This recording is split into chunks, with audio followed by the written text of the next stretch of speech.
Give me a thumbs up or wherever you do. There we go.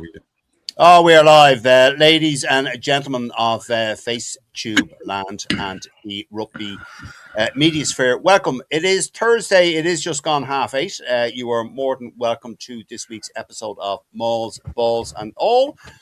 Joining me this evening are absolute familiar faces to you all. I see people logging in here already. We have Matt Boland is joining us. Mike Reedy, the Munster man in Glasgow, is joining us. And also the Dublin-based Munster supporter. Always kind of just gives... See, we're all over the world. Yeah, you're all over the world, yeah. Dave Sheedy is joining us. Dave, welcome back. Good to have you back again. Are you well?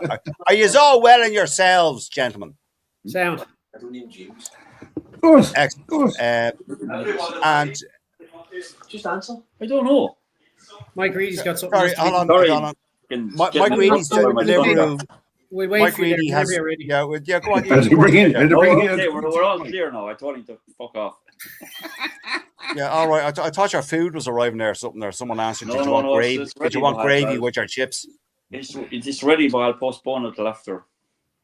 Oh, I see. Right. Okay. All right, gentlemen. One thing that I think wasn't on the list, but Matt, I'll come to you first on this. But it popped up today, or yesterday, I just saw it, and Brian Habana was enraged about this, and it was about the World Rugby again. This is his words. I'm paraphrasing now. He said, "World Rugby again have effed up on their dealings with the French flanker Oscar Giroud and his eye gouging on who's it? Ewan Ashman in the Scotland game." And Giroud got for a 4-week ban, but the problem Habana had with it all was Etzebeth. If you remember, when South Africa played Wales back last year, Etzebeth got an 18-week ban reduced to 12 on appeal. The usual shite that this appeals and all these go on.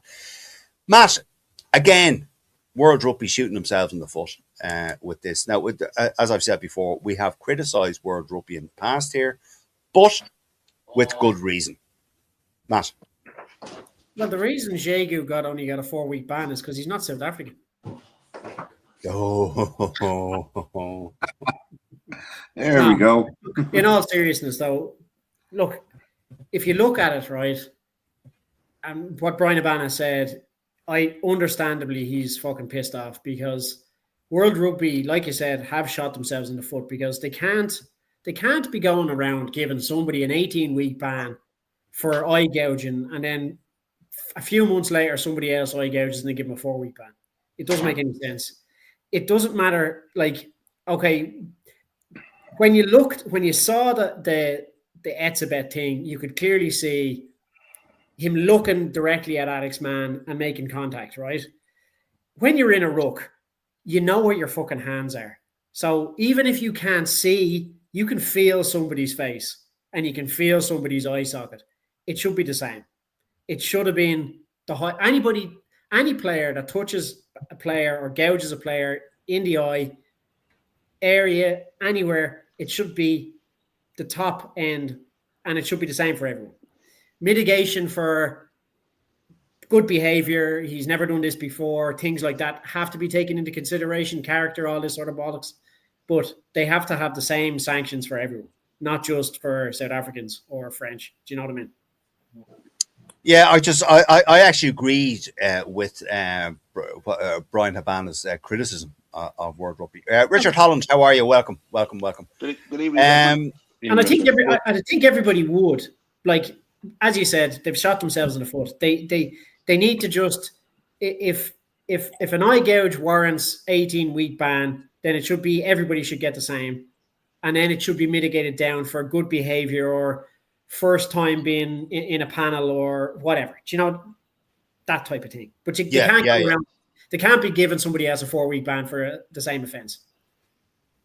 Okay. Thanks, Matt. Mike, really, your thoughts on this?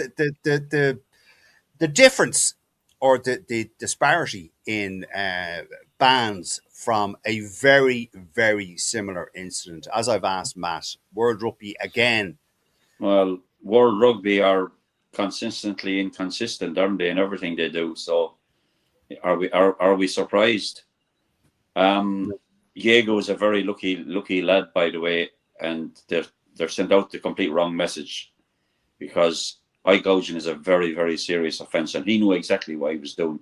And you know, the thing about it is, everybody in the ground in Murrayfield could see it on the big screen. It was as plain as day.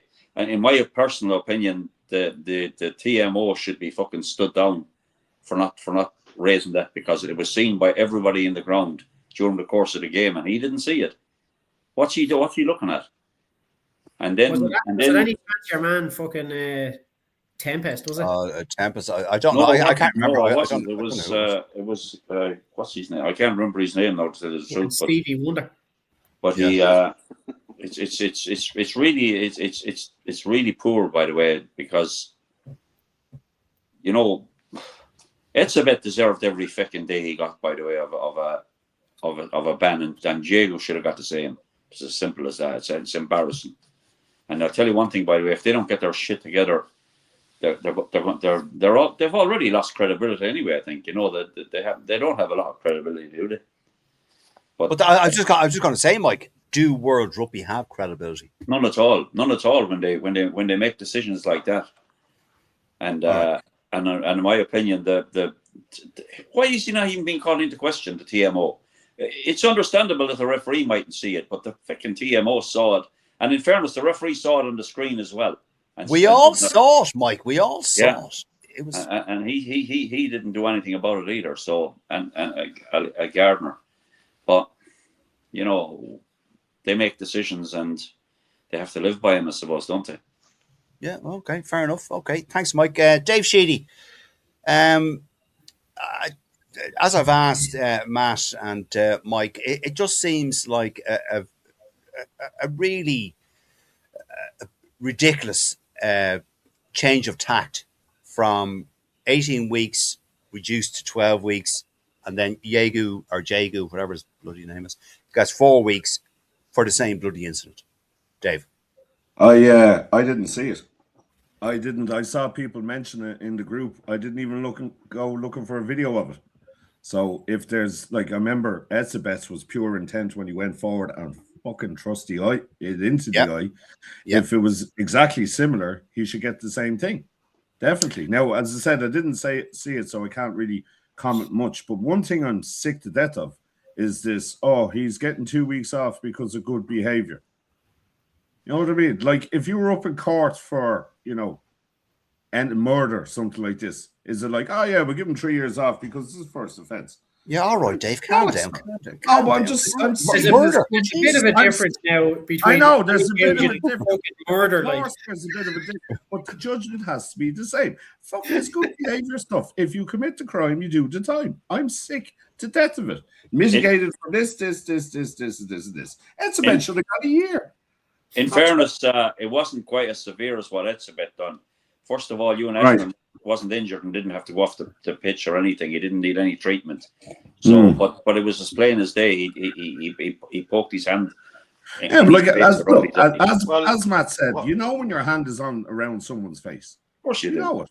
You know, you can feel it. And then to the point you made, Mike, about the TMO, like, I don't think we could be criticising officials in public, because then that'll discredit their officiating in a match. Like, I mean, you know, you can have players turn around and say, "Oh yeah, sure, you got it wrong 2 weeks ago. Remember, you were disciplined." You know what I mean? So, unfortunately, we'll never see that disciplinary process. But I think it's good that we don't see it, because it would undermine the officials in our sport.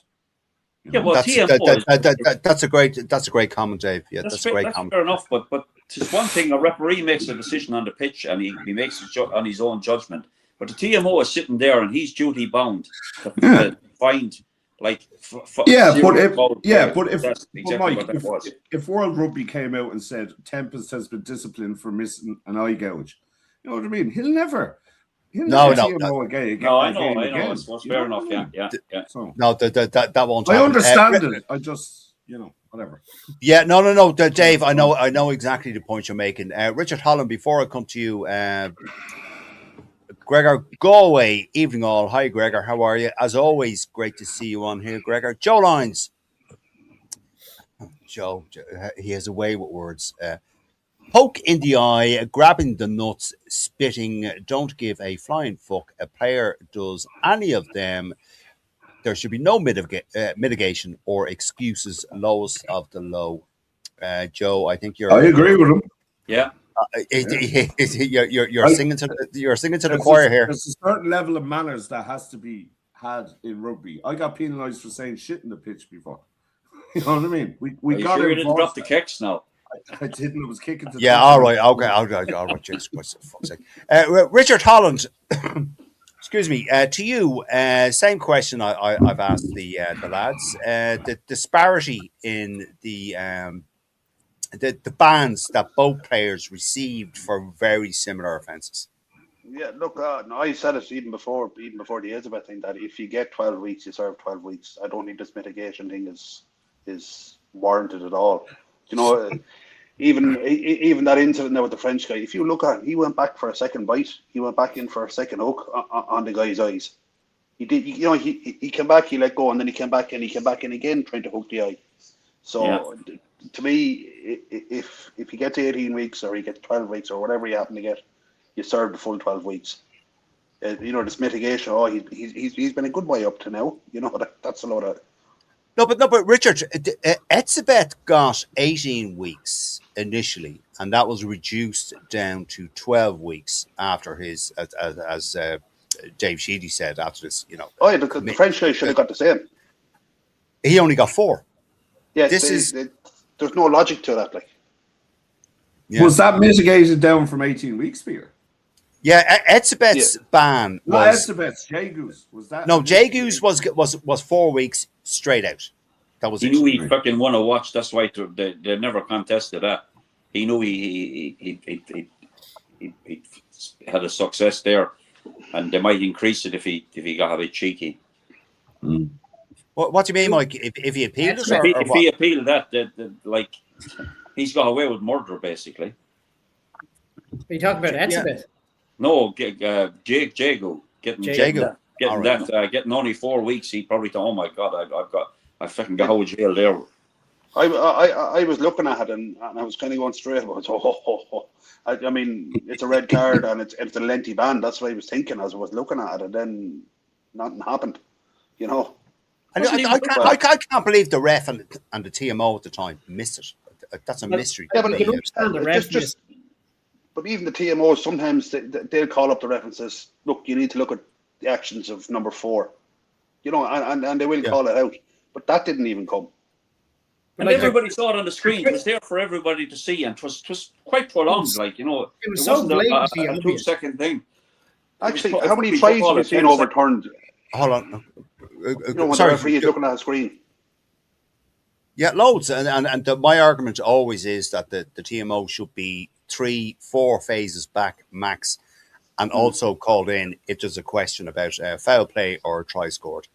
But they've gone back 15 phases of play to fucking disallow. Oh, sure, I know. Yeah, it annoys the fucking. Is there not a limit on that anymore? No. There was talks about it. But I don't know if it has been brought in properly. No, there was. You're right, Dave. There was, but I don't know. There was. You're right. I don't know if it's official now. You used to go back anyway, 6 phases, I think is what it was. 6 phases. Is that it, Richard? Yeah, I think it used to be 6 phases. Something like that, Richard. Yeah. All right. Okay. Well, I've seen them, as Matt said. I've seen them go back fucking 10 phases in games. Anyway, gentlemen, let's talk about the team selection that was brought up today, and then we'll get on to our list that I sent you all. Mike Grady, the team picked today.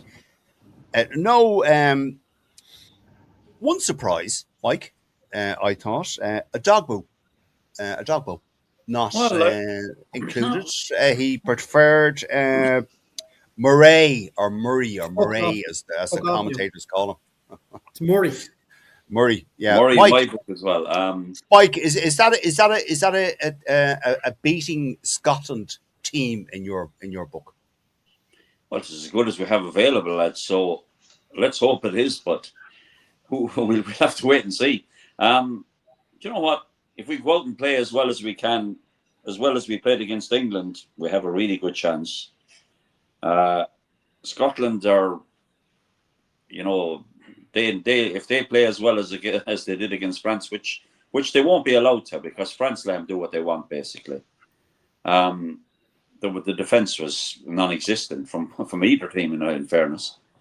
But I think we have a chance. You know, I think we have a chance. I am a little bit disappointed for Doggo. I thought, like, after he made his kind of debut, it was in the first game. No, it was the second game against Italy. Second game, yeah. And I thought he might get another wee run out, and maybe has had a knock or something we don't know about. I don't know. I'm a little bit surprised. Won't say I'm disappointed that Bundy has been included in on the bench, purely because he's a 12 only. So what's he going to do? Come on at 12? But you know what? The only reason Aki is on the bench, Mike and folks, is because he went for a 5-3 bench. Yeah, I understand that, but even that's the only reason he's there. Even so, he's very limited of where he can come on. I mean, if something happens to Ringrose, what do we do? Because neither of them. You got Frawley. You got Frawley on the bench. I think Stu will be pushed out because he's more athletic. Out to 13, I think he'd be the logical one to go to 13. It before, it didn't work, but yeah, true, Dave. I don't have. Bundy, I hope Bundy comes on and has the game of his life. By the way, I hope he comes on and plays really, really well, as I do all the players. I mean, and leave the referee alone. There's some people complaining about Craig Casey coming in ahead of. Say nothing, Richard. Say nothing. Go on, Mike. Sorry, go on. But I know Dave Sheedy doesn't like Craig Casey, but he's I think he's a really good player. But you know what? He needs to have a good game, like all of them. We need to. Who are you talking about, Mike? Aki or Casey? Who are you talking about there? No, the whole team really. With Casey needs to have a good game. I don't know. Well, we know that Jesus. We'll talk about the fucking Captain Obvious here. We know that. Yeah. But you said he must have a great game. Are you talking about Casey or Aki? I'm talking about Casey. Aki will listen. If Aki comes on, he'll do fine. By the way, because he's hardly ever let Ireland down. You know, he's played very decent anytime he's represented us. I think what we need to do is contest the breakdown. France never contested the breakdown at all for Scotland. And then they got quick ball, like under 3 second ruck speed all throughout the whole game. And France never contested it. In fact, Scotland won 100% of the ruck ball. They did. And, yes. And I mean that doesn't wash, and that's why France conceded 7 tries. But I don't think we will. By the way, I think Scotland are in for a completely different game when they come to Dublin. And I will be looking forward to it. Okay, thanks, Mike. Sorry, Mike. Have you finished your point? No, you're okay. He fucking has. He hasn't. Yeah, right. He's done now, lads. All right. Sorry, Michael. I didn't mean to cut you off. Okay. Screw two-tone. Bishop Len. How are you, lads? How are you, Len? Bishop. Mike Sheedy. World Rugby make rules or laws even, Mike. But they never stand up for their own rules. Very years they make up new rules and have destroyed the game of rugby. All right, okay. I kind of agree with you, Mike. Elizabeth was almost elbow deep into the poor chap's eye socket. Yes, very true, Niall. Very true. Sonia Croak. Hi, Sonia. How are you? Always good to have you with us. Bundy will be our battering ram in the last 20, but needs to watch his temper. Surprised that Casey on the bench would have like Doak. Sonia, yes, totally agree. Sonia again. Think Darcy Graham was ill-advised. Oh, something! Jesus Christ, what the hell is that? Go away! Something's that. Oh, it's gone. Sorry, Sonia. Think Darcy Graham was ill-advised making his comments to media, bringing on. Look, Sonia, I know what you mean, but it's part of it. It's part of He said it's part of the dance, isn't it? it's part of the dance. Yeah, you're right. He said Richard, we're there for the taking, man. It's also just clickbait because that's only a very small part of what he said. By that right, every team is there for the taking, and we've seen it this fucking championship. Yes, absolutely. A complete bonkers mad weekend of Six Nations rugby last weekend. Richard Holland, same question to you as I asked Mike. That team selection. Yeah, well, obviously I'm disappointed for Dogbo. The tight head choice. The tight head choice is interesting. I think with O'Toole coming in and Milne on the bench. I suppose maybe it's six one half a dozen the others. Who was going to start? Lockman, I think, is injured again. It's another unfortunate one for him. Yeah, Dogbo getting the nod, and I was surprised at Aki coming in. I thought maybe that even if he had gone with the three backs on the bench, I didn't think Aki was going to be one of them because he hasn't done anything for how long has he been now? 6 weeks, 8 weeks, whatever it was. Whatever it was. Yeah, no, he hasn't actually done anything. So yeah, look, it'll be interesting to see because I was looking forward to seeing Byrne trying to murder Finn Russell, but he's at 5 now, so he mightn't get that many opportunities, you know. There's always Josh van der Fleer will have a go with him. Well, that's true as well. That's true. And the dude is getting the pace, by the way. Oh yeah, sorry, that's how you stop him. That's how you stop Scotland. Yeah. Okay, Dave Sheedy, your thoughts on the team that Andy has picked? I put up a team, as I said to you before the show. Yeah, I know. I saw it. 6-2. I haven't a clue what I'm on about because after analysis, I was completely wrong. I'm surprised with Aki and Casey. Now, people know I'm not Casey's biggest fan, but that's just for his play acting and his glory seeking. Like, this is going to be a fucking tight game, and we need kicks. And if you've doped there, you have a kicker. If Brody has a day off, which, you know, some he gets, some he doesn't. He's not consistent. I was looking at the Scottish game against Wales and France. Scotland have no interest in that. None whatsoever. So I can see why Aki's picked, but I also agree with your point that he's only picked based on a 5-3. Like Stain, Darcy Graham, and Kinghorn have no interest in tackling whatsoever. Great men going forward, and they're great for tackling after contestable. If it's turnover ball, they'll hit someone. But running back, they're not interested. France, like Mike said, France and Scotland stood off each other defensively, completely stood off, and just let each other run at each other. Wales went for them defensively. Absolutely went for them. Scotland had 15 turnovers. I just had a quick look at the stats there. Of course, someone rings me when I'm fucking talking. Yeah, your delivery is outside. Why knock you? What was I saying? Yes, Scotland had 15 turnovers against them. So Wales got the better of them 15 times. If they've no interest in rucking either. And it seems like their defensive maul and their attack maul is weak. So if Ireland go at them in forget the scrum, I don't know what technicalities is going on the scrum. Richie would probably know more about that, being a forward. I have no idea. Yeah, but I think that's why Darragh Murray's picked defensive lineout. We can fucking destroy their lineout. Absolutely destroy their lineout. We can, if we blitz them in the defense and push up hard. Like, and I've noticed as well, I don't think many people have noticed this, maybe they have. Offset piece, Finn Russell is not the first receiver. He's the second 5'8", as the Kiwis say. Yeah, he is. Is crashing up. A back row is coming, crashing up, and then Russell has time to scan the pitch for where the holes are. Because a Finn Russell under pressure is what Mr. Burke constantly calls him. But when he's not under pressure, he's a magician, and he is. We have to accept that. So when he's got time and space, he's well able to play. You know. Yeah. I'll give him that. I'd agree. Yeah, Richard. Yes, we are agreeing with you on that point. He's well able to play.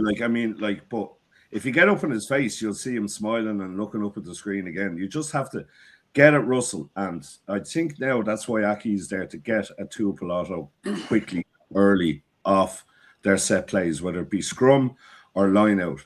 Tuipulotu carries up, back row or second row comes in, does the carry, and then it's out to Finn Russell and see who they have out there. I'm a little worried about ring-rows because I think Hugh Jones is vastly superior to him. Good point. All right. Okay. Yeah. Okay. Speed-wise, I think he'd have it. And Ringrose is top in the missed tackles list at the minute.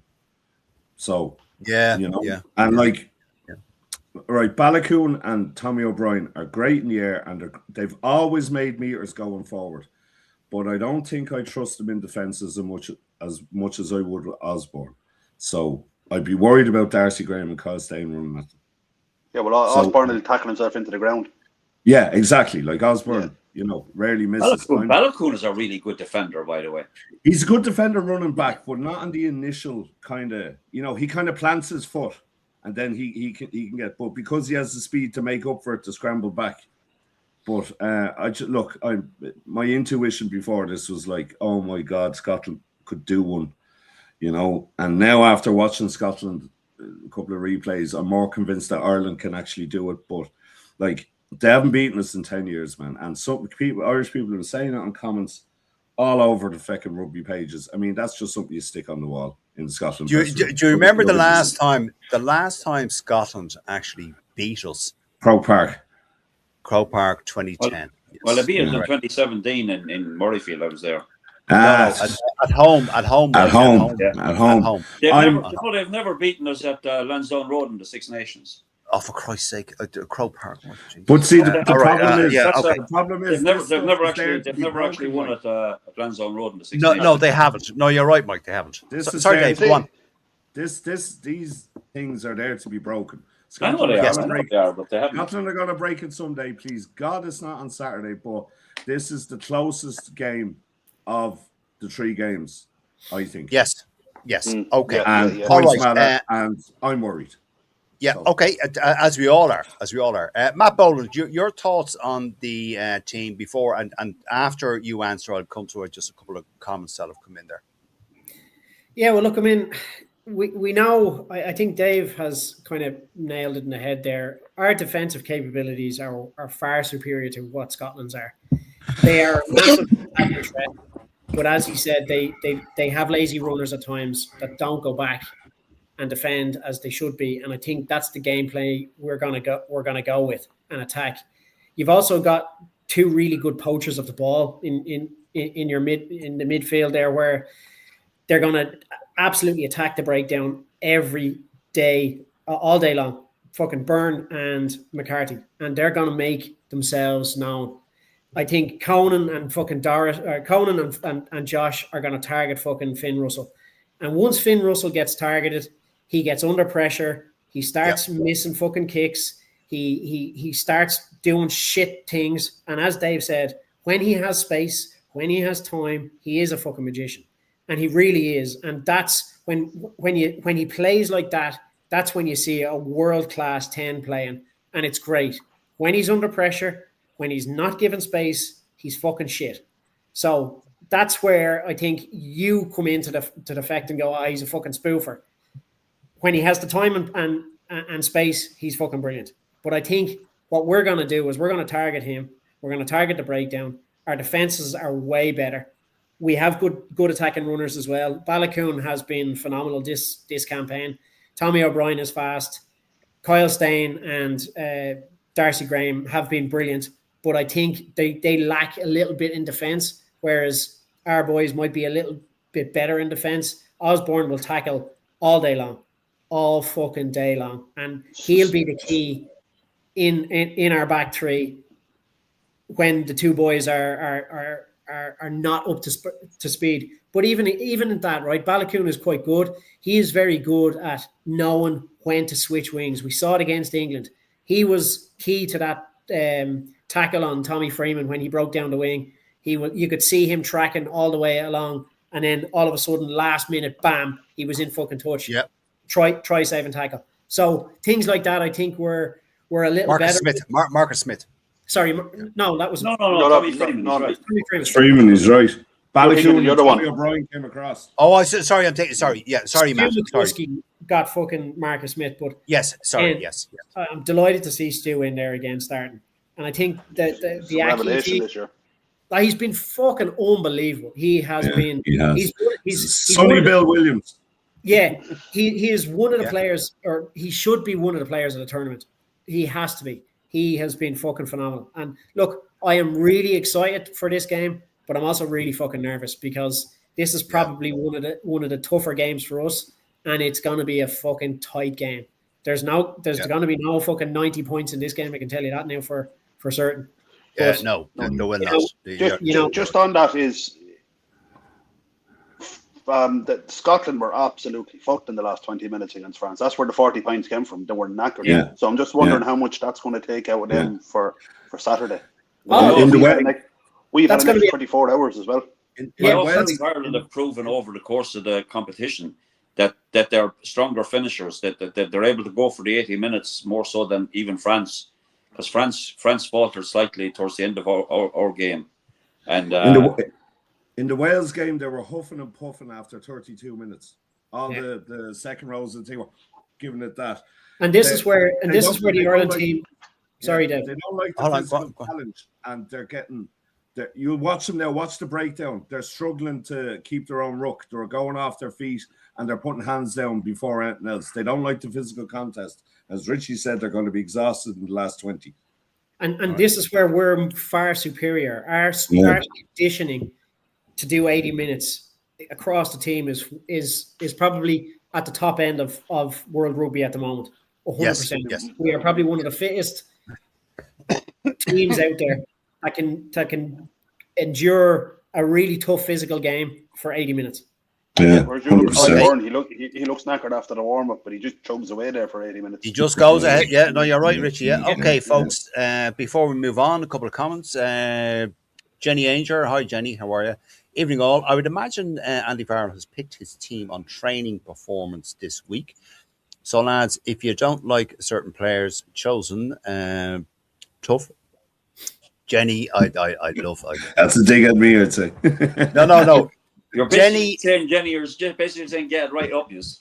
No, in fairness to Jenny, and I love this about her, and we always encourage this. Say what you bloody mean. All right, Absolutely. because I'm sure they are pumped and looking to prove themselves. Jenny, as always, a great comment. Yeah. Now let me see. Oh, here we go. Look at this, gents. Here we go. I wasn't going to put this up, but here we go. Yeah, Crowley should be dropped. Byrne is a better kicker. Yeah, And Byrne is injured. there you go. Great comment. Great comment. Yeah, great comment. Yeah, good man. Sober start, whatever the hell your bloody name is. Hide behind a name when you come up with a comment. Sober. Good man. Langer is more like. Yeah, good man. Our pal Pauline Boland. Yeah, I totally agree with Dave. We need to wipe the smirk off Russell's face and don't give him the time to do his magic. Magic is a bit of a stretch now, Pauline. Mike Shady, Ireland team can't bring yourself to do it, can you? No. Mike Shady, Ireland team have to do this same thing as what did to England. Only way Scotland, they are dangerous players, but Irish team work together will win. Yes. Okay. Thanks, Mike. And indeed, thank you all. Okay, gentlemen, let's. Jesus Christ, we're over half an hour in, and we haven't even got to what was on the list. Right. Nothing new. Matt, what I want to talk about is England. Prior to coming into this Six Nations, Matt, England were on an 11-12 game winning streak. I can't quite remember what it was, but it was up to in around that sort of numbers. 11 going into the tournament, 12 at Wales. Oh, yeah. Okay. Right. There you go. Wales. Thank you for that. They went 12. Good man, All right. Matt. Oh, good man, Matt. I can always rely. You know, there you go. Brilliant. So, and then they come into this. They play Wales. They win. Brilliant. Nice one. And then they lose 3 in a row. It looks like, Matt, they will lose 4 in a row. But by all accounts, by all commentators, by all look, we don't know, as we always say here. It's, on the day, it's 15 against 15. But on current form, it would suggest or indicate that England will not beat France. That would be 4 in a row for England that they've lost. Their worst ever Six Nations or iterations of the Six Nations. You've got the Five Nations and the Triple Crown and all that for 50 years, Matt. Now, I'll ask you all the same question. England have, and you can't deny this, in fact, England have world-class players on that team. If you look at them, some of them are Lions players, although Atoje had a brain fart there, giving away yellow cards, then he was screaming at his out half, Finn Smith. Like, Matt, what, like, I can't, and no one can. I've listened to the good, the bad, and the rugby. I've listened to other podcasts about this, and no one can actually say what the hell is going wrong with England. With the players they have, Matt, Borthwick, he's not a bad coach. He's very data-driven, very stats-driven. Matt, go ahead. Well, I was listening to the podcast as well, and it actually got very heated on the for the love of rugby between Yes. Dan Cole and Ben Youngs. Ben Youngs, yes. And they actually had a real fucking go at each other over this. And like, if they don't know the answer to that question, how the fuck are we gonna know? But I'll say it like this, right? When you go with an 11 winning run going into the Six Nations, yeah, people are going to think this is a really good team. I said it before the tournament. I thought it was going to be between England and France. Boy, was I wrong. France were there, but England had their win against Wales and then just really fucking shat the bed against Scotland, Ireland, and then Italy, which is the first time in 33 years that England have lost to Italy, which was a real blow for them. But there was no reaction, and there was just no passion from the England guys. And I don't know whether it's down to Steve Borthwick and the coaching staff, whether they've lost the dressing rooms or whether the players have lost faith in their coaches. I don't know what it is. But when you see the likes of somebody like Maro Itoje screaming at his fucking 10, you've never seen that before. I've never seen that before. He has never been that animated player to be vocalizing like that on a pitch. That's when you think, shit, there's something really wrong here. There's something really going on within that camp. And as you've said, if they as it stands, I think everybody would have England losing this game in Paris. It's just bonkers to think that they're going to go to Paris after performing like they did against Scotland, Ireland, and Italy and beat France. It's bonkers to think that. I would go out if I was a gambling man, I'd put my mortgage on fucking France to beat England. But this is the Six Nations, right? And we have seen the strangest fucking results, especially last weekend. Who fucking knows? This England team could have a fucking massive reaction and beat France. But it could be just as easily as France having a reaction to losing to Scotland and slaughtering England. We just don't know. Yeah. And that's the beauty of this. You're never concerned. You're never convinced of a win going into these games. And that's why it is a fantastic tournament. In terms of if England do lose, I don't see any way back for Borthwick. I think he has to go.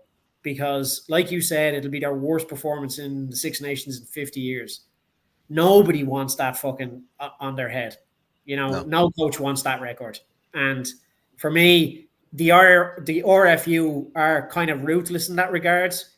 They could easily just fucking bin him. So I think his job is on the line if he doesn't get a job done in Paris. I think he knows but then, that too. He does, Richard. You're right. Richard, go on. I'll ask you the same question. I know it's kind of it's a fairly, from a fan's point of view, as we all are, when the good, the bad, and the rugby, Ben Young, as Matt was said, Ben Youngs couldn't answer it. I haven't seen or heard an answer for it. But your own opinion, Richard, about this. What the hell is going wrong with England? The one thing I've noticed is they don't use their centres. It's the weirdest thing. It goes back 9, 10, and then maybe out the wing or it's kicked away. But the centres very rarely touch the ball for England. Whatever systems they're playing, I don't know. When England are ahead, they'll kick the leather off the ball. Any chance they get to work the scoreboard, they'll do it. But when they chase the game, they're not able to chase the game because of that. They have no one making the runs for them. You know, a lot of the time when they're behind, the wingers or the fullback they're catching the ball standing still. The same with the 10 even them they're standing still when they're doing it. Borthwick is under a lot of pressure there. At the moment, you could say that he's probably the worst coach since Martin Johnson. The way they're going at the moment, but if he can turn it around, he can turn it around. Will he? I don't think so. I think France are going to absolutely annihilate them. I'll be honest with you. I fear for England now, especially in Paris. And but Richard, is it a coaching thing, or I think it's a systems thing? A systems thing. All right, okay. I actually think it's a systems thing. Just the way they play, it's like 10-man rugby, big pack, a 10 and a winger. That's everyone else is kind of circuitous, you know. I mean, Tommy Freeman. That's a great point. Tommy Freeman was playing in the centre. I know he's playing in the centre this week, but he never touched the ball, and he's one of their best players. Not Tommy Freeman, whatever he's. Yeah, no, I know exactly. Yeah, no, it is something. Yeah. All right. Okay. Thanks, Richard. Dave Sheedy, your thoughts on what the hell is wrong with England? Oh, I do. Honestly. Great stuff. Okay, Mike Reedy. No, go on, Dave. Go on. Well, the only person I think that could really give a close answer to that is Tim from Egg Chasers. He's analysed it. He doesn't know what's going on. Like, you'd feel sorry for Borthwick, you know, but he's not like a lot of people have said. The way the team plays is a reflection of the coach, right? Yeah. So, yeah, you know, the way that team is playing is a reflection of Borthwick, because he's not the kind of guy like, look, Gregor Townsend lost against Italy, went fucking bananas, and they got a result the next week, and now if they didn't lose, they would have been going for a Grand Slam. Do you see Borthwick going into that dressing room and going bananas like the way Galtier probably did after the loss to Scotland? No way. He's just walking, we got to get better than this. Like they're making silly mistakes. They're a team that has no confidence. Like George Ford is an exceptionally good 10 and missed touch twice, one after another. Like they're just playing like a team that is just not there. And did I hear something happened with Itoje before the Six Nations? He lost his mother or something. Yeah, he did, yeah. Yes, he did. That's correct. He shouldn't be playing, man. He shouldn't be playing. I know he wants to and blah, blah, blah, blah, blah, but he's not even close to being over that. No wonder he's screaming the head off a number 10 and acting out a character. The lad's just lost his mother. It's a very good point, Dave. I didn't that will affect him. He's not there, man. And the rest of and he's their leader. Yeah, and he's their leader. Like, it takes a long time to get over the death of a parent. He's but you not see, there. no, it does, Dave. I've been there, seeing that. I've lost both my parents. I know that. I know. But on saying that, though, Dave, if your captain says to you, "Coach, I'm good to play. I'm okay." I know. Yeah, 100%. You know what I mean? I know, because we all want to keep busy to keep our mind off it. But still, it's the underlying thing. And then the coach is not going to turn around and drop him and say, "Oh, look, your mother's passed away. I think it's better if you sit this out." But, like, they got rid of Lancaster for less. Yeah. They got rid of the best coaching ticket possible, and they got rid of Borthwick's gone, as far as I'm concerned. The one thing I will say, England, of all the teams in the Six Nations, Ireland can always get up for the England game. Scotland and Wales, we can always get up for the England game because the traditions are there. They're the old imperialists. England can always get up for the France game. Yeah. Yeah, very true. Very true. Will they? I doubt it. I don't think they have the confidence, but they can. All right. So, okay. Thanks, Dave. Thank you, gentlemen. Mike Reedy. Just another. Sorry. Just go on, Richie. Yeah, go on. I think one of the main problems for England is their 9. Mitchell, he's too slow. Van Boortveet is the same. He's not here. The ball is down. You see Mitchell, I know he's injured now, but he goes down, puts the hands on the ball, the head comes up. He goes down again, the head comes up again. Instead of getting the ball moving quickly. The defense is already it's set. as if he's unsure what he's going to do. Yeah, exactly. Exactly. I've that same problem with Craig Casey. I was just about to say, Dave. The grass is on fire. Just when it comes to another quick point, right? Go on, Matt. Yeah. Something that highlight that I heard on one of the podcasts is that highlight maybe the issue that's going on with the players on the pitch at the moment, and it was that whole series up to Itoje fucking barking at Smith. Itoje told him to kick the points, and he kicked down the line and put it into touch. And then he did it again the second time. And then the third time, apparently, he lost the fucking rag with him. So. I see. Okay. As well, like. Yeah, so, you do what your captain tells you, man. Yeah, of course you do. Yeah, I didn't know that. Yeah, absolutely. Okay. Mike Reedy, last on this point because we're Jesus Christ, we're 46 minutes in. Go on, Mike, and please don't go off on a rant.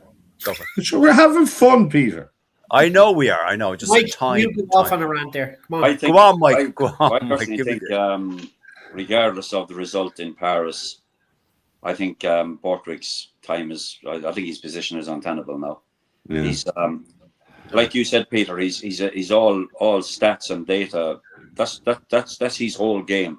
He thinks he has things like you pass the ball twice and then you kick it, and 75% of the time you get the ball back, and absolute nonsense like that. It not the way they're playing. They have no leaders on the pitch, none at all. Borthwick or Itoje is not a leader. He's the captain, but he's no leader. He was captain of the Lions. He was captain of the Lions, Mike. He wasn't the leader for only the Lions. By default. I mean, okay. Like sorry, Mike. Go on. You said there, he had a bark at Finn Smith for not taking a kick at goal like he was instructed to. So outside of that, and he does a stupid thing, bats the fucking ball down. No captain does that, lads. That actually cost him the game. That cost him the game. No captain in their right mind. So maybe this, as Dave has said, maybe this whole scenario with his poor mother dying has really affected him, but he's not trying to let on. But it's coming out on the pitch, and he's doing stupid things. Yeah. But even if you take the incident, the Marcus Smith incident with Stu, Big Stu, like there was four Ireland players that had got back to tackle, like to potentially tackle him, and not one England player was to be seen anywhere. So there's no one backing up. They don't back each other up. There's no. I was going to say that, Mike. They're not athletic. Like they're not. They're not. No, athletic. Tommy Freeman is a winger. They have two guys playing in the centre, like fucking square pegs in round holes, and like they have players at their disposal. Furbank is their best full back, and he's nowhere to be seen. And like I think this is the sword he will fall on after, because France will hammer them. There's no question about it for me. France will pummel them in Paris. France are hurtling after the game in Murrayfield, and they're going to come out and they think there's no fucking way we're letting that slip up again, because they can still they'll probably still win the Six Nations. France will. It's in their hands, and theirs to lose. It's theirs to lose. 100%. So England still have the best scrum in the Six Nations. I'd say Italy have. No. Statistically. Stat-wise, okay. But Genge, see, that was the thing. Genge was trying to be a leader, and Itoje, he's not listening to him. He didn't want to go for the posts. They kick the leather off the ball. They pass the ball a couple of times, and then it's a kick, and then they pass it, and then they kick. It's dreadful rugby to watch. Genge is a fucking geezer, mate. I think Genge is a better captain than fucking Itoje. Yeah, so do I. He possibly could be. Yeah, he possibly could. Okay, a few comments here, folks. Mike Sheedy, Ireland team had to do the same thing. What did to England? Only way Scotland, they are dangerous. Yeah, we had that one already. Sorry. Scrooge, Bishop Len, no need to waste time analysing England. As per usual, they believe their own hype and then shout. Good man, Bishop Len. No better man. Pauline. Awful language from a bishop. Do they play as individuals and not as a team? Too cocky, maybe. Good It point, would, That's a very Paulie. it good would, point. it would certainly They're playing seem as to. 15 individuals as opposed to a team. Yeah, very good. Yeah. Good point, Richard. Yeah. Bishop Glenn again. Atoje needs to have a look at his reckless actions before bowling out at his 10. Yes, Captain Fantastic, my arse. Yes, good man, Bishop Glenn. Niall Steins, abort Borthwick. He's shockingly bad. I wouldn't necessarily say he's bad. Maybe he's out of his depth as an international manager. I Yeah, think he's true. I think he's unfortunate. Rather He's not a head coach. He won a league with Leicester by stats, and he thinks he can do the same. He thinks he can do the same thing with England, and that's not going to happen because it's all wrong the way he's approaching the game and everything. And he says Okay, not. Gregor. Okay, sorry, Mike. Gregor Galway, just to finish his comments, Mike, that's all. True, I can see France having saved the worst for Scotland, but saving it for England. I think we all agree with you on that one, Gregor. Yes, absolutely. Okay. Richard, stars so far of the Six Nations, I'm thinking of two players that have been mentioned already. Balakoon and Stu McCluskey, they've been something else, Richard, for the Ireland team. In particular, now we knew about Big Stu that he was always capable of putting in them big performances, pre-injuries and not being able to get him force himself into the team and whatever else over the years. He should have more caps than he does. I'll be quite honest with you. He's been absolutely brilliant because he's good, he's quick, he's strong, he can pass, but his defence is absolutely outstanding as well. He plays like a flanker in defence. You know, he's in always trying to poach the ball. Balakoon, again, I think he's another one that probably should have more caps, but injury kind of blighted him there as well. It's unfortunate, but at the moment, he has probably played himself in front of James Lowe for a starting wing. Probably Mac Hansen as well. Yeah, true. Okay. Thanks, Richard. Dave Sheedy, those two players I mentioned, they've been a revelation, really, in this Six Nations. And as Richard said, I know injury and all that, but they should have gotten more caps. And they will keep the likes of Mac Hansen and Keenan challenging for those particular positions, Dave Sheedy. Well, I think James Lowe, every time he has a bad game, he needs to get dropped because he comes back 10 times better. And honestly, you're right. You've said that before. Again, I think Mac is one of our best playmakers, but he's gonna find it hard getting back in there now with Balakoon there. He really is, because Balakoon has made yards in every contact going forwards because of his sheer speed and momentum. And I'm gonna say something now that he's a big lad as well. Yeah, exactly. I'm gonna say something now about McCluskey that you're all gonna fucking kill me for. Go on. If Joe Schmidt didn't like his project players, McCluskey would have been there already by now. 100%. Yeah, this is totally agree with you. I love Bundy. I love Gibson Park. I love Lowe. It's the rules. I can't change it. I will always disagree with it. For the likes of Balakoon and McCluskey, prime example of two players that have it and just weren't allowed to show it because there was lads brought in to the system that were better than them, and people can argue, but they have to reach that level. Yeah, but they're never going to reach that level if you don't try it. Very true. You know? Very true. Yeah, no.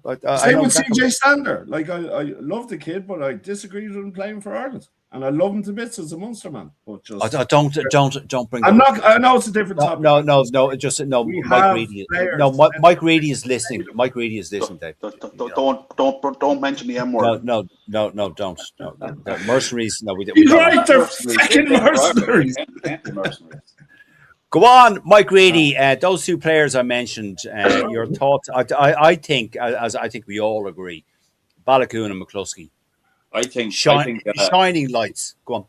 Listen, we all, in all fairness, we've all known all along that Big Stu was the real deal, and he just was unlucky that his career has crossed over with Bundyaki and Robbie Henshaw, he's always been the real deal, and it's been unfortunate. However, Balakoon for me is the find of the tournament for us, without a doubt.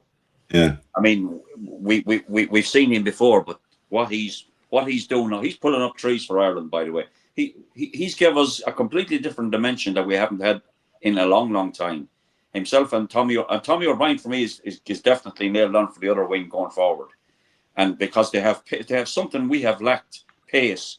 Pace is something that kills teams that don't have it, and like fucking Billy Barry and players like that, you know, they absolutely destroy you. And Balakoon has that ability. He has pace, he has power. He's actually the full package, by the way, because defensively he's excellent. He's good under a high ball. He's able to win. He's able to win those kick chase balls, you know, tap him back or whatever.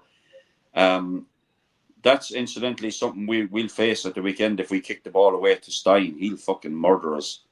But is Stein not injured? I thought no, he was injured. he's got No, really bad cut in his he's knee. back. But that's something back. I shouldn't know. I'm not going to say it. I was going to say I something. said Where would you say Mac Hansen fits into this then? Sorry, He Richie. doesn't fit. Mac Hansen going forward is not going to be getting a game in the current team. He's not. There's no way you can. There's no way. I think Balakoon is nailed on now. He's nailed on for the right wing, 100%. Unless he's injured, unless he does something really daft, because he's outstanding. He has pace that we haven't had, and I think Tommy O'Brien has to be fitted in there as well for his pace and the way they've linked up together in the England game was what disappointed me. Tommy O'Brien not being picked to play against Wales, because the way they linked up and they crossed over to each other's wings and linked, it was an absolute joy to watch. It's like that played together for years. Yeah. Yeah, but come here, Mike. You said before on this show that we don't have wingers like pace wise, like South Africa and the Southern Hemisphere teams have. Would you just let me ask that bloody question? Hold on, and stop having the Claire interruption syndrome, CIS. Do you think we have solved that with the players that you've mentioned on the wings for speed and attack, Mike? Absolutely, we have. We have Brilliant. something. Okay, thanks for that. Matt Boland, brilliant. That's all. It was a yes or no answer, Mike. Okay. Sorry, no, I'm just Mike. Sorry, I'm not being rude. I'm just conscious of time. Matt Boland, your thoughts? We're going for hours. No, we can't because of the storage and all that sort of stuff. Matt Boland, your thoughts on the two players I mentioned? It's a storage issue now, is it? No, it's what it is and it isn't. I get bored and I might need to go for a pee. Matt, go for it. That's what he's doing there. There's a prostate issue going on there we won't talk about. There probably is, yeah. I have a lot of issues going on. Go on, Matt. Anyway, your thoughts on those two players, and they have been a shining light, a revelation in this Six Nations. Look, absolutely. The two of them have been brilliant, and like we've said, like Dave mentioned before, like Stu McCluskey should have had caps way back when. Now, look, granted, injuries disrupted things like that, and blah blah blah. He wasn't favoured by Joe Schmidt. We know that, but fucking hell, like he has been phenomenal this campaign, and like that, Balakoon has been unbelievable. And as Dave rightly pointed out as well, he just gains meters all the time. You know, anytime he gets the ball, he's gaining meters, and that's exactly what we need. You want players going across the gain line, getting meters, getting carries. Simple. The two boys, Ulster men, have been fucking phenomenal, and there's nothing else you can say. They've just been fucking brilliant. Yeah. Big Stu will definitely be up there for player of the tournament, 100%. Yeah, absolutely. Don't too much smoke up the Ulster arse, though. They turn into the Sapphies, lads. Let's not give them too much praise. All right, okay. Okay. All right, before we go on to our last subject, Bishop Len, sorry to hear Toje has lost his mother, but I disagree with Matt. Toje has a history of conceding stupid penalties. Yes, he does. Not long before.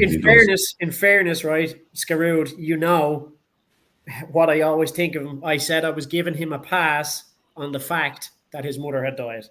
That's all. Oh. Okay. Mike, the thing about Toje is he's constant. He never stops. Just Yeah. Well, now in fairness, you could say the same about Johnny Sexton. Johnny Sexton was is in the refs here as well. So No, I agree. Yeah, but yeah, okay. Mike Sheedy, England rugby did this before, lost Six Nations a few years ago, but they win in the World Cup back then. Okay, thanks, Mike. Let me just see here now. Niall Steins. I suppose the one silver lining for English supporters, they didn't peak too soon. Go ban, Niall. Thank you. Danny Brosnan, our colleague and team member, Danny Brosnan. Can we have a show where David and Mike just talk about mercenaries? No. Yeah, We yeah. I know. cannot. I'm game. I'm game. I'll go after every Safa. I don't care. No, we can't. No. So, okay, here we go again. I'd like to see Hansen in midfield with Balakoon on the wing. Hansen in midfield. All right, you obviously have no idea what you're talking about. Let me see. Niall Steins, Screw Tuta on a somewhat unrelated note. Do you think we should write to RTE, get them to switch the opening music for international matches to the original Led Zeppelin version instead of Diddy's version of Catch Me? All right, okay. Yeah, brilliant. Well done. I love the comments. They're great. Okay. Now, gentlemen, we are over the hour mark. Let's talk about the upcoming games as they are happening. Dave Sheedy, I'll ask you first. Win, lose, or draw, the usual thing that we do for the games coming up. In the order they are happening, Dave, Connacht are playing Scarlets. Jesus, I didn't expect you to hit me with that one. The game's coming up. We do it every week. The game's coming up. Win, lose, or draw. I want Connacht to win. I'll back Connacht. All right, okay. Edinburgh taking on Ulster.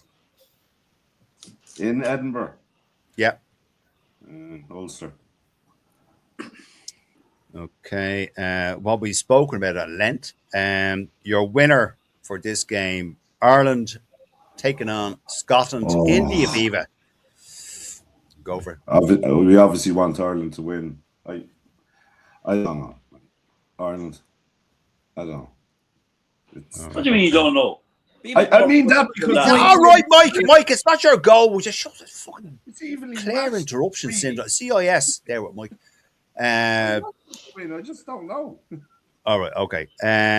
Wales, Dave. Wales are taking on Italy in the Principality Stadium. I'm backing the Welsh. They're due a victory. I can smell it. They're due a victory. Wales or Italy had their big win. Wales need a consolation as well to keep things going up. So I'm backing them to beat the Italians. All right. And last but not least, France entertaining England in Paris. Another tough one, but yeah, you kind of have to go for France, don't you? Yeah, I tend to agree. Okay. Thank you, Dave. Richard Holland, to you. Connacht v Scarlets. I'll go for Connacht on that one. All right. Edinburgh v Ulster, Richard. Connacht they haven't been travelling well, so I'm actually going to go with Edinburgh on that one. Okay. Ulster, yeah. Okay, Richard, the big one. Ireland taking on Scotland in the Aviva on Saturday at 2:10.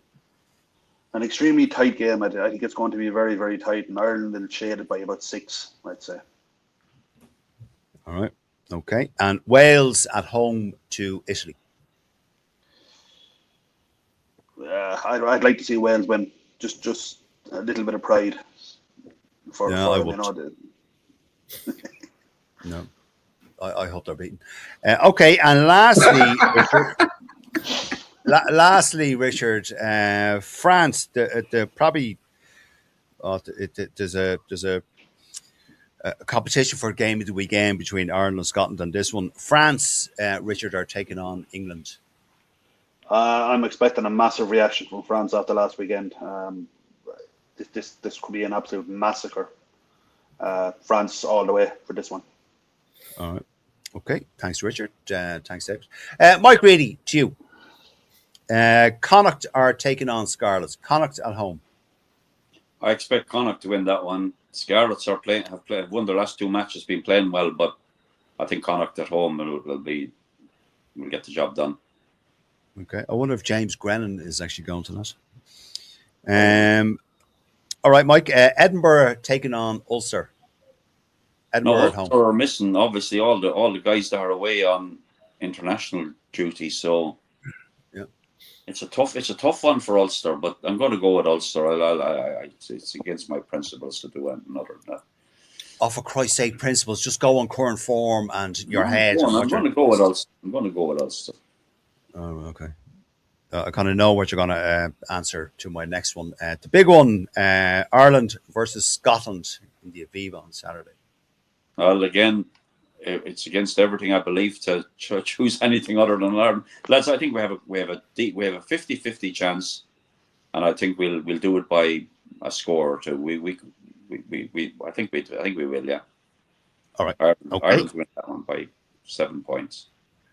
All right. Okay. And Wales are entertaining Italy in Cardiff. Going on current form, you think Italy will beat them out the gate, but Wales have made are getting better game on game. I actually think Wales could possibly because their pack is playing reasonably well now, which they weren't at the start. They're getting better game on game, so I would like to see Wales do it. Yeah, I'm going to go for Wales. A simple Wales or Italy would have sufficed there. You didn't have to go into okay. fucking detailed fucking. There's never anything simple for me, you know. Yeah, I know. Yeah, I know. Okay, Mike. The last one, Mike. France entertaining England in Paris. Oh, I think they'll be entertaining them all right, by the way. I think they'll batter them. Like a 10, 15, 20 point battering? Or? Could be 20, I think, yeah. As much as 20 points. It might even be more. They might nil it. Okay. I don't know about that. Okay, and last voice on the show this evening is Matt Boland. Matt, same question to you, same games. In the order they're happening, Connacht are taking on Scarlets out in the west of Ireland. Connacht. All right, Edinburgh against Ulster. Ulster. All right, Ireland versus Scotland. I cannot wait for it. Yeah, look, I mean, Jesus Christ, flip a coin here. That's what it's going to be. I would fully expect Ireland to win, but it's going to be a fucking seriously tight game. And I think it's going to be a score in it, max. On the other hand, if Scotland managed to fucking do a job on us, I'd actually not be upset because they're like, apart from Ireland, they'd be my second favourite team in the competition. Back off. Yeah, all right, calm down with you. Jesus Christ. Like Munster then, is it? But you know what I mean? I wouldn't. No, I don't. No. I'm cutting you off now. Shut up. No, you're not. Go away. Fuck's sake, I've lived here for 27 years and I still don't want them to win. Brilliant. Well done. Okay. Okay. All right. Matt, Wales entertaining Italy. Unlike Mike, I'm going to stick to my original fucking prediction on this, and I'm going to go Forza Italia. Okay. All right. Forza Okay. Italia. And Matt, I'm not going to fucking change my prediction halfway through the week. I'm covering all bases, Matt, you know. Fuck's sake. Here's money on it. All right. Okay. Listen. Okay. Right. Grant and Matt. Lastly, we have France are entertaining England in Paris. Go for it. Yeah, this is going to be another belter of a game. I said it after they lost to Scotland that they'd react against us. They didn't. I said it. They'd react again. They'd react to the loss against Ireland, against Italy. They didn't. I think England will fucking react, and I think we'll see something. I don't think they'll win. I think France will edge it, but I think it'll be a hell of a lot closer. Yeah. Than we think it's going to be. Yeah, I don't think it's going to be a whitewash either. I don't think it's going to be a whitewash, but I would imagine. I really want England to win because if we beat Scotland and England beat fucking France, we win the Six Nations. But I don't think see that. Yeah. All right. Okay. All right, folks. That is all we have time for. We're again, as always, per usual, way over the hour mark. Our collective thanks are to you for watching. All your comments. If we didn't get around to them, we try and pull up as many comments as we can. Also, my thanks are to Matt Boland, Mike Reedy, Dave Sheedy, and Richard Holland for joining me this evening. Folks, enjoy the rest of your evening, and thank you very much for tuning in and offering your opinions and asking your questions. Folks, enjoy. Thanks again, and good luck. Thanks. Shalom. Everybody. Good luck.